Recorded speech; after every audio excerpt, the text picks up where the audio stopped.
honor their sacrifice, and I honor them. Mr. Chairman, last week during the State of the Union address, the President announced he will work with Congress this year to repeal the law known as Don't Ask, Don't Tell.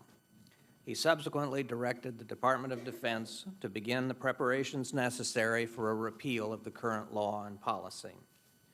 I fully support the President's decision. The question before us is not whether the military prepares to make this change, but how we best prepare it. And thank you for giving me the opportunity to discuss with you this very important matter. Speaking for myself and myself only, it is my personal belief that allowing gays and lesbians to serve openly would be the right thing to do.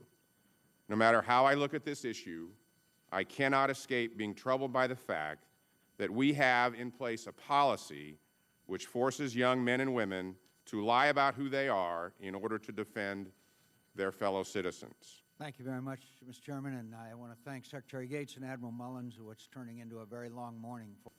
This would be a substantial and controversial change to a policy that has been successful for 2 decades. It would also present yet another challenge to our military at a time of already tremendous stress and strain.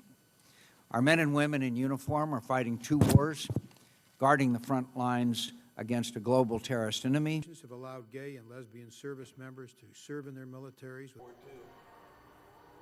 in 1945. I mean, that's when the war ended.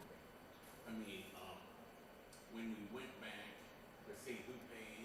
Was for the Castro Alliance, the leather men. We are elated that the President has finally come out and addressed the Joint Chiefs of Staff and said it's the right thing to do. And for us, we really have looked forward to this time when we don't have to be ostracized and this witch hunt. You know, over 50,000 have been discharged since '93. And we're in full support of the President. And really, we demand to serve freely because we volunteer.